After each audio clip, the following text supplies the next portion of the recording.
खुलुमबाय। गिबियावनो नोंथांमोनखौ बयखौबो सोरजिदा क्रिएटिभिटी चेनेलाव बरायनायजों लोगोसे फुंबिलिनि गाहाम हामलायनायखौ बावहरग्रोनाय जाबाय।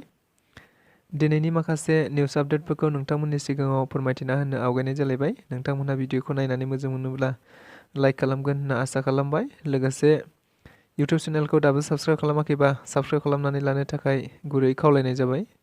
थ' बिदिब्ला जोङो भिडिअखौ जागायनोसै। गिबियावनो दङ BKWSCनि चिफ मानगोनां मेहेनसर बसुमतारीनि हेंथायै गोबां अजद होदों इउनाइटेड बर' पिपल्स फेडारेशन मुंनि गोदान आफादनि आफादगिरि गाम्बारु मुसाहारि बिथाङा। नंगौ, आथिखालाव बर' हारिनि गेजेराव मोनसेनि उनाव मोनसे गोदान आफादफोर जोनोम जाबाय थानायखौ नुनो मोनबाय थानाय जादों। मख'जाथावदि बेबायदिनो BTRनि बायजोआव थानाय UBPA दायो गावनानै गोदानै UBPF एबा इउनाइटेड बर' पिपल्स फेडारेशन मुंनि गोदान आफादखौ थांनाय 4 जुन खालि दानानै लानाय जादोंमोन। बेबायदिनो दाखालि रबिबारखालि बे गोदान आफादनि समायखिरा लानाय जायो।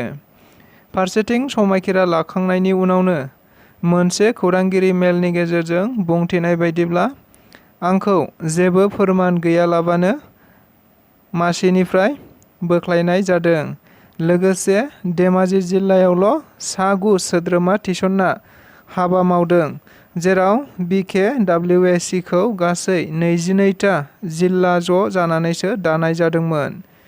बेनि अनगायैबो मेहेनसर बसुमतारी बिथाङा BKWSCनि गाहाय मावख'खौ आसाम सरकारनि गनायथि गैयालाबानो गुवाहाटीनिफ्राय सिमेन्सापुरियाव लांदोंमोन, जायनि थाखाय आसाम सरकारा गाहाय मावख'खौ गुवाहाटीयाव थानांगौ होनना नटिसबो हरनाय जादोंमोन। थारैनो, जाय बिथांमोनहा सैथो आरो गोरोन्थिखौ आसि थुनानै दिन्थियो, बेखौनो 2016 मायथाइनिफ्रायनो गोजाम मावथिफोरखौ जेबो बिजिरनाय गैयालाबानो एरख'बाय थाबोदों होनना बिथां गाम्बारु मुसाहारि बिथाङा गोख्रों रावजों खौरां बिजोंनि गेजेरजों फोरमायथिना होयो। आथिखालाव गोबांथार अखा हाबाय थानायनि जाहोनाव गोबां जायगायाव दैबाना जानायखौ लानानै प्रमद बर'नि बुंथि। बिथाङा बुंदों दि दासिमाव BTR ओनसोलाव बेबायदि गिथावना थासारि जाथ'वाखै। थारैनो आथिखालाव मोननै बिथिङै बेखौ नायबिजिरगासिनो दं। मोनसेया आसाम सरकारनिफ्राय आरो गुबुन मोनसेया BTR सरकारनिफ्राय फिसा-फिसौ जेंनाफोरखौ सुस्रांगासिनो दं होननाबो बुंथिबावो।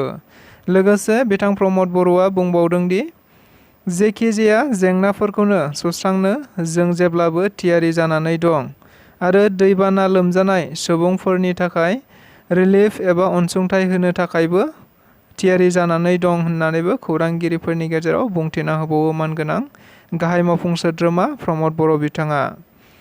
बाक्सानि रुपहि दैमायाव गोग्लैनानै सासे लाइमोननि जिउ खहा। जों बयबो मिथिगौ, आथिखालाव गोबांथार थाद'नाय गैयै अखा हानायनि जाउनाव गोबांथार जायगायावनो दैबानाजों लोमसावना थानायखौ। नंगौ, बे समावनो सासे बर' लाइमोना रुपहि दैमायाव गोग्लैना जिउ गोमादों होनना मिथिनो मोननाय जादों। मिथिनो मोननाय बायदिब्ला रुपहि बैष्णबपारा गामिनि 19 बोसोर बैसोनि अलंबार गयारी मुंनि सेंग्राया दाखालि रबिबारखालि बेलासिनिफ्रायनो गोमानानै दंमोन। नाथाय मैया हरखाब अलंबार गयारीनि गोथै देहाखौ रुपहि दैमानि मोनसे खुन्दानिफ्राय बोखांनो हायो होनना मिथिनो मोननाय जादों। बड'लेण्ड हेन्डलुम मिशननि जोहै मैया जुमदुवार बियाबनि सिङाव मोनसे सोरां हेन्डलुम इन्टारप्राइज मुंनि मोनसे जि दाग्रा मिरु बेखेवनाय जायो। मिथिनाय बायदिब्ला आथिखालाव प्रमद बर' दैदेननाय BTR सरकारा गासैबो खामानिखौ मिशन महरै मावगासिनो थानायखौ नुनो मोनदों आरो जेखि जाया हाबाफारिखौ गाहामै मावफुंनो थाखाय मिशननि गेजेरजों मावनो नांगौ। नंगौ, थारैनो बेबायदिनो मैयाबो बे मिशननि गेजेरजों जुमदुवार ओनसोलाव आइजोफोरनि रांखान्थियारि जौगाखांहोनो थांखिजोंनो बे मिरुखौ गायसननाय जादों होनना मिथिनो मोननाय जादों। ना सारनानै जाग्रा सुबुंफोरखौ पुलिसनि संदाननाय। नंगौ, आथिखालाव BTR सरकारनि ना फिसिग्रा बिफाननि बिथोन आरो मावफुं सोद्रोमा राकेश ब्रह्मनि बिथोनाव बिदै गोनां ना सारनायफोरखौ बन्द' खालामनाय जादों।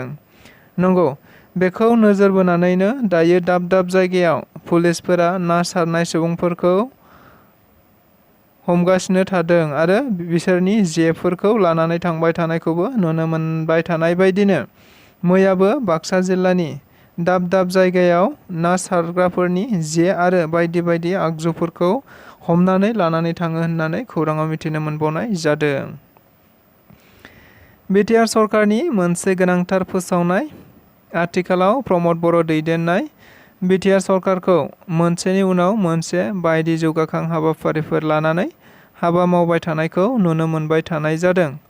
नंगौ, बेबायदिनो फैबाय थानाय समाव BTR ओनसोलाव गोबांथार हाबाफारि मावफुंनो लानायखौ मैया BTRनि गाहाय मावफुं सोद्रोमा प्रमद बर' बिथाङा मोनसे खौरांगिरि मेलनि गेजेरजों फोसावना होनाय जायो। बेफोरनि गेजेराव दं बड'लेण्ड सोमावसारनायनि गिबि मुंख्लं सुजित नार्जारिनि मुङाव BTRनि गासै मोन 40 बियाबावनो थाबैनो गंफायै मडेल अडिट'रियाम लुफुंनाय जागोन। लोगोसे बिथां मुंख्लं सानखौ बड'लेण्ड केलेन्डाराव सोफानानै बोसोरफ्रोमबो BTR सरकारनिफ्राय मुंख्लं सान महरै फालिनाय जासिगोन होननानैबो बुंथिदों। रुपनाथ ब्रह्मनि जोनोम सानखौबो बड'लेण्ड केलेन्डाराव सोफानानै बोसोरफ्रोमबो सरकारनिफ्राय फालिनाय जासिगोन। मोनसे समनि बारग' BLTनि दैदेनगिरि बिरसिला गांनि मुङाव मोन 40 बियाबावबो गंफायै 5 कौटि रांनि इनड'र आरो आउटड'र थानाय मडेल स्टेडियाम लुफुंनो थांखि लानाय जायो। NDFBनि गिबि मुंख्लं बि बांबुरगोरानि मुङावबो BTRनि गंफ्रोमबो महकुमायाव गंफायै 2.5 कौटि रांनि इयुथ सेन्टार लुफुंनो थांखि लानाय जायो आरो मोनफ्रोमबो महकुमायाव सुपार डिभिजन फुटबल लीग खुंनाय जागोन आरो मोनफ्रोमबो देरहानाय क्लाबनो 5 लाख राङै होनाय जागोन होननानैबो बुंथियो। बेनि अनगायैबो आगस्तआव डुरान्ड काप आरो नभेम्बराव ISPL जागोन होननाबो बुंथिना होबावो मानगोनां गाहाय मावफुं सोद्रोमा प्रमद बर' बिथाङा। बेजों लोगोसे दिनैनि रादाबा बेखिनियानो। गोजोन्थों।